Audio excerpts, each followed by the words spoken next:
줄 알아라. 아멘.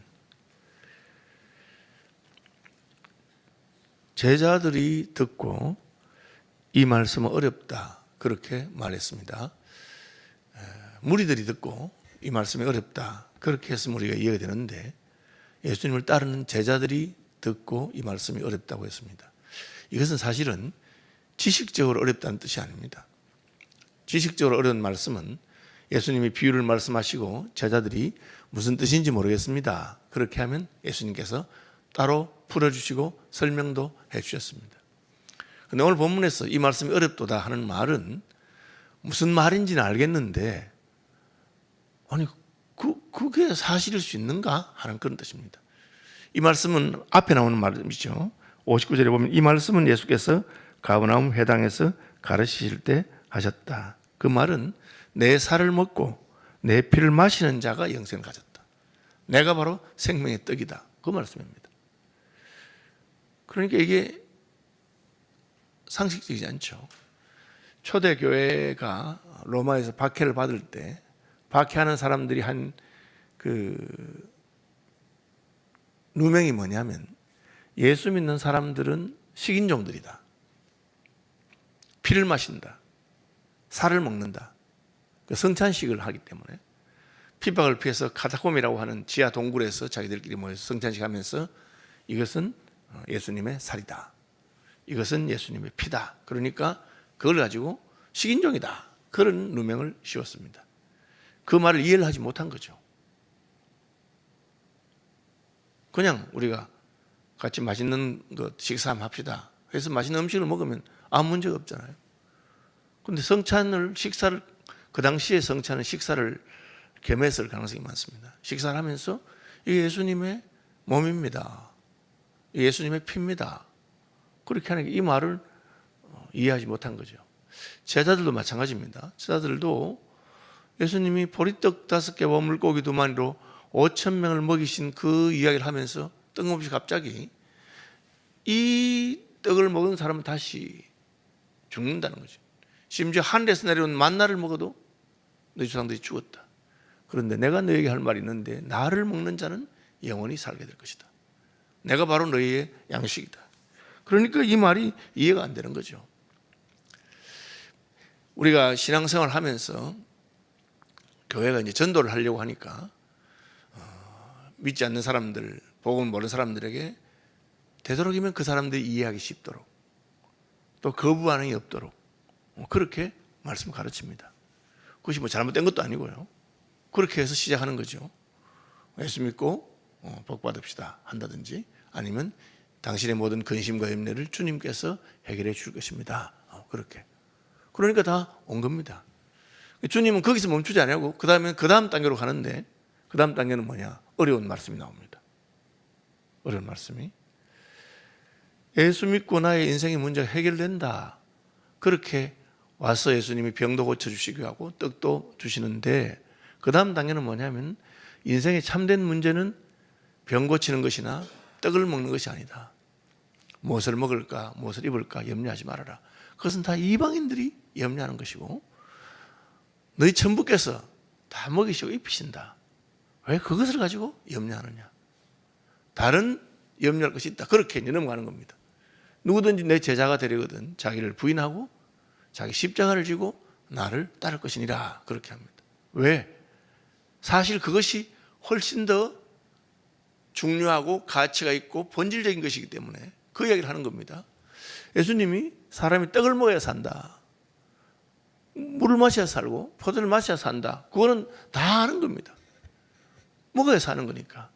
그런데 예수님은 그 다음 땅에 나가서 그것 먹어서 못 산다, 날마다 먹지 않냐, 아침 점심 저녁 다 먹어도 결국은 죽지 않느냐, 그것이 나는 살기 위해 먹는다고 하지만 거꾸로 나는 죽기 위해서 먹는다, 그렇게 말해도 차이가 없다는 겁니다. 왜? 평생 먹을 양식 다 먹으면 죽으니까. 그렇게 열심히 먹었는데 결국 죽으니까. 그럼 살기 위해서는 어떻게 해야 되느냐? 생명 양식, 하늘 양식을 먹어야 되는데, 생명 양식, 하늘 양식이 뭡니까? 하늘에서 내려온다고 다 생명 양식이 아니고 만나를 먹어도 다 죽지 않았느냐? 그럼 어떻게 해야 되느냐? 나를 먹어야 된다. 이 말은 이제 굉장히 어려운 거죠. 우리가 선생님을 먹는다는 말이 무엇인가? 그래서 예수님은 내가 내게 이런 말이 영이요 생명이다, 그렇게 말씀하는 겁니다. 신앙생활 하면서 주님께 나갈 때 여러분에게 이런 비약 혹은 업그레이드 되는 그런 순간들이 있어야 됩니다. 저는 어릴 때는 그냥 교회 가면 좋고 친구들 있고 또 간식도 주고 그렇게 해서 교회 다닌 겁니다. 그러다가 시간이 지나니까 천국과 지옥에 대한 것이 실감이 나기 시작했습니다. 이게 지금 죽으면 내가 어떻게 될까? 그래서 그때부터는 지옥 가기 싫어서 어떻게 하면 지옥 가지 않을 수 있을까? 꼴찌라도 좋으니까 천국만 가면 좋겠네. 뭐 그런 생각이 이제 든 겁니다. 그것만 해도 벌써 이 세상의 끝에서부터 영적인 세계로 관심이 달라진 것이죠. 좀 더 이제 그 다음에 믿음이 들어가고 나니까 천국 가고 지옥 가는 것은 전혀 문제가, 이미 나는 예수 믿어서 천국 가는데 주님이 나를 천국 백성 삼으셨는데 내가 어떻게 살아야 주님을 기쁘시게 할까? 그런 생각이 드는 겁니다. 이제 그러면 그다음부터 모든 게 달라집니다. 왜? 내 인생의 가치관이 달라지고 다르기 때문에. 그럼 뭐 돈을 더 버느냐 마느냐, 돈 좋은 거죠. 있으면 편리하고. 그러나 없어도 괜찮습니다. 건강해야지 하잖아요. 지금 뭐 나이 들면 늘 하는 게 건강해. 저보고도 뭐 나 만난 사람마다 목사님 건강 관리하세요. 건강 좋은 거죠. 그런데 어떤 사람은 건강해서 죄 짓고 건강해서 남을 괴롭히고 그럴 수도 있는 겁니다.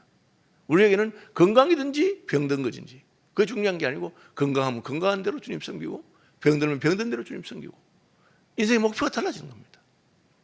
그걸 잘 이해를 하지 못해요. 목회자들끼리도 이렇게 만나서 어떤 분들이 목회가 너무 힘들어서 자기 못 살겠다, 막 이 교회 못 하겠다, 그래 죽을 인상을 해요.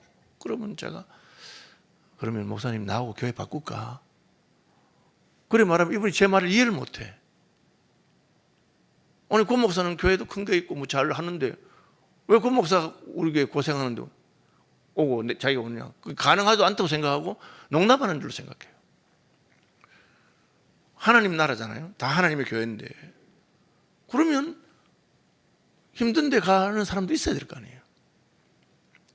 어떤 분은 작고 힘들지만 아주 믿음으로 자라세요. 내가 우리 교회가 작아서 생활 노력하지만 나 아니면 누가 얘기하겠나. 그래서 하나님께서 나를 여기에 보내셨구나. 그러면 사람은 모르지만 주님 앞에서 내가 칭찬 들을 것도 있고 주님께서 나를 봐주는 게 있습니다. 그럼 하나님이 그분이 옳은 것을 증거하기 위해서 보통 그 다음 세대에 복을 주세요. 아시죠? 우리 이찬수 목사님 뭐 저하고 친구기도 하고 좀 후배기도 하고 그 아버지 목사님이셨잖아요. 제거든 목사님. 말을 더듬어서 그 때문에 40일 금식기도 몇 번 하시다 돌아가셨잖아요. 그러니까 교인들도 참 별나죠. 목사님이 좀 말을 더듬어도 그냥 말은 더듬지만 틀리는 말 하시는 건 없지 않나. 그걸 받으면 되는데 말도 더듬으면서 무슨 목사를 했냐고 막 그걸 구박을 하니까 목사님이 하나님 앞에서 고치고 싶어서 금식가 돌아가셨단 말이에요. 그래도 그 가정이 원망하지 않고 그 다음 세대에 목회자가 나왔단 말이에요. 하나님이 얼마나 그에 쓰시는지 몰라요. 오정현 목사, 오정호 목사라고 형제입니다. 얼마나 큰 교회를 하고 있습니까? 그 아버지는 부산에 조그마한 개척교회 하시는 분이셨어요. 그러나 평생을 하나님 앞에서 바르게 살고 목회자의 길을 보여주었기 때문에 그 다음 세대는 완전 또 다른 길이 나기도 하고 그렇게 하는 겁니다. 나를 사랑하고 내 계명을 지킨 자에게는 천대까지 복을 준다. 우리는 천대 무슨 필요 있나? 당대에 받아야지. 당대에 내가 봐 그런 생각만 하는. 그런데 영생을 누리는 사람들이 되면 우리가 영원한 생명을 가지고 있으니까 이 70, 80 혹은 100세 이 인생은 별거 아니고 그 영원 세계를 생각하고 자자손손 하나님 앞에서 완전 다른 세계가 있는 거예요. 그러면 여기서 무슨 좀 더 잘나고 못나고는 아무것도 아닌 겁니다. 그런데 그거는 이제 은혜를 받아야 깨달을 수 있는 겁니다. 내가 복음을 위해서 수고했는데 땅에서 아무것도 못 받는 것이 가장 큰 복인 줄 알아야 됩니다. 그게 뭡니까? 순교입니다. 순교. 그렇게 복음을 위해서 살았는데 순교해버려서 죽었으니까 그것이 가장 큰 영광이고 가장 큰 복인데 우리는 그건 모릅니다. 믿음대로 살고 땅에서도 복받고 그건 두 번째 영광입니다. 그 다음에 뭡니까? 믿음을 버려서 땅에서 망한 거 그거는 세 번째죠. 제일 망한 건 뭡니까? 믿음을 버렸는데 땅에서는 복 받은 거. 그 왜? 그 사람은 회개할 기회도 없고 땅에서는 하나님 섬기지 않는데 지멋대로 했는데 잘 된 거. 그리고 우리는 그 순서를 그렇게 알지 못해요. 그냥 뭐 믿음을 버리고 땅에서 망했으면 그게 제일 망한 걸로 생각하고, 믿음은 버렸어도 땅에서는 잘 됐으면 뭐 그래도 뭐 그냥 이렇게 생각하고, 믿음을 따라 살았는데 땅에서 망했으면 별로 좋게 생각 안 합니다. 믿음을 따라 살았는데 땅에서 잘 돼야 복이라고 생각해요. 그게 관점이 다른 거예요. 예수님의 가르침은 어느 단계에 들어가면 어렵습니다. 지식적으로 어려운 게 아니고 내가 그걸 받아들이기 어려운 거예요. 여러분, 욥의 축복을 우리가 알고 있습니다. 욥은 2배를 받았죠. 마지막에 대단하다. 원래 부자인데 2배를 받고, 자식이 10명 있는데 다시 또 받고. 그런데 욥과 같이 그런 고난을 달라고 하는 사람은 없습니다. 하나님 제게 고난을 주셔서 고난 가운데서도 인내를, 고난 가운데서도 온전함을 이루게 하여 주옵소서. 그런 말 하는 사람 저희 거의 못 봤습니다. 호흡이 있습니다. 호흡이 있습니다. 그래서 일부러 더 힘들고 어려운 길을 찾아가는 목사님들 가운데서도 교회를 개척해서 교회가 안정되면 그 교회를, 제가 몇 번 말씀드린 저희 어머님 친구 전도사님 한 분 계십니다. 그 전도사님은 교회를 여러 개 개척했습니다. 여자로서 교회를 개척하고 교회가 안정되고 하면 목사님 모셔서 그 교회를 넘겨주고 자기는 또 개척하러 갑니다. 마지막에는 이제 마지막에 개척한 교회가 대구의 시내 남산동에 있었는데, 그때 그 교회는 이제 뭐 진짜 자기가 기도해주고 또 알던 사람들 다 찾아다니면서 헌금 조금씩 받아서 예배당 짓고 이제 그 교회 목사님 모시는데, 이제는 떠나기 싫은 거야. 자기가 평생을 그렇게 했으니까. 그래서 그냥 그 교회에서 이제 평생 있으려고 딱 마음 먹었는데, 제가 전에 말하죠. 몸에 피가 나기 시작한 거예요. 담도출혈이라고. 그러니까 처음엔 모르죠. 근데 자꾸 피가 나가니까 얼굴이 혈색이 안 좋잖아요. 병원에 가니까 이게 피가 모자란다는 거예요. 왜 그러냐. 그래서 이제 검사를 정밀해 보니까 담도에서 피가 새는데 왜 새는지 알 수가 없는 거예요. 수혈을 하는데 수혈도 자꾸 부작용이 생깁니다. 그래서 하나님 앞에 기도했습니다. 하나님 왜 이러십니까? 제가 평생 주님에 살았는데. 그러니까 하나님이 너 그래 평생 살아놓고 왜 마지막에는 여기서 눌러 앉아 있느냐. 목사님은 다 물리치고 넌 가라. 여러분, 그거 얼마나 잔인한 말입니까? 이제 할머니인데 70인데.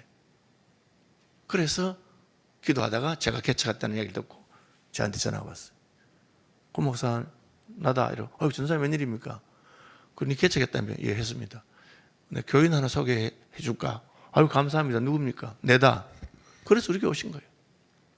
우리 교회 오셔서 그 전사님 때문에 새벽기도 안 하던 교회가 새벽기도 시작되고. 왜? 아무도 안 오니까. 전 집에서 하다가 전사님이 새벽기도 하자 해서 같이 새벽기도 하고. 그렇게 지금은 돌아가셨습니다만 대단한 분들이죠. 평생을 하고 이제는 조금 편안하게 할 만한데 하나님 딱 말씀하시니까 두말 안 하고 탁 들어간단 말이에요. 진짜 믿음의 사람들입니다. 그 예수님의 가르침이 그런 겁니다. 이제 너 먹는 거 신경 쓰지 마라. 그걸로 사는 게 아니고 내가 네 양식이다. 그래서 양식을 못 먹어도 예수님 말씀대로 살고 싶었어. 예수님 말씀대로 살고 싶었어. 그럼 어떻게 해야 됩니까? 정직하게 해야 되죠. 여러분, 정직하게 장사하고 정직하게 사업하면 잘 됩니까? 참 어려운 이야기입니다. 그죠? 제가 부모님 돌아가시고 제 그 후견인 하셨던 박복달 권사님, 그죠? 고아원 하셨잖아요. 고아원 하셔서 아이들을 키웠는데 이제 외국에서 원조가 들어와서 6.25 끝나고 그렇게 원조 받은 걸로 고아원을 운영하고 그렇게 교인들 헌금을 하고 있는데, 이제 한국이 조금 경제적으로 성장하기 시작하니까 원조가 다 끊어졌어요. 그리고 아직 한국 사람들은 그런데 후원하는 게 익숙하지 않을 때입니다. 그래서 정부에서 고아원을 다 재산을 나라에다 갖다 바치면 나라에서 그 운영비를 주겠다. 그렇게 해서 그 고아원도 이제 정부에다 바치기 위해서 이사들을 모였습니다. 이사를 모이니까 이사 중에 한 분이 권사님, 요거 우리 그 정부에서 바친 최저 기준이 있는데 3,000평만 잘라서 바치면 그냥 나머지는 우리 가지고 있고 그러면 정부에서 하는 요건이 맞으니까 정부에서 다 지원해 줍니다. 그렇게 말했어요. 그것도 가능한 일이잖아요. 권사님 한마디 했어요. 이사님들 저보고 거짓말 하란 말이야. 우리 고원 재산이 더 많이 있는데 거짓말 하라는 말씀입니까? 그리고 다 갖다 바쳤어요. 그분한테는 재산 뭐 수억 수십억보다 거짓말 하지 않는 것이 더 귀한 가치인데 여러분 그런 건 쉽지 않습니다. 우리 식으로만 눈 한번 질끈 감으면 되는데 그렇게 안 하는 거죠. 그럼 손해보잖아요. 손해봤기 때문에 하나님께서 갚아주는 거죠. 여러분 이 단계는 어렵습니다. 이 말이 어렵다. 그죠? 내가 어떤 수단 방법을 가리지 않고 부자가 됐는데 혹은 뭐 먹고 살면 됐는데 자식 주고 싶지. 자식 주고 싶지. 그런데 하나님 나라를 위해서 내가 해야 되겠다. 그거 쉽지 않습니다. 그러나 하나님이 은혜를 주시면 그런 분들이 있습니다. 이 말씀은 그냥 여러분이 하나님 앞에서 기도하시면서 받을 만한 분은 받으시고 안 되는 분들은 그냥 뭐 내가 아직 어리구나 하고 그렇게 하시면 좋겠습니다. 하늘에 계신 우리 아버지, 아버지의 이름을 거룩하게 하시며 아버지의 나라가 오게 하시며 아버지의 뜻이 하늘에서와 같이 땅에서도 이루어지게 하소서. 오늘 우리에게 일용할 양식을 주시고 우리가 우리에게 잘못한 사람을 용서하여 준 것 같이 우리 죄를 용서하여 주시고 우리를 시험에 빠지지 않게 하시고 악에서 구하소서. 나라와 권능과 영광이 영원히 아버지의 것입니다.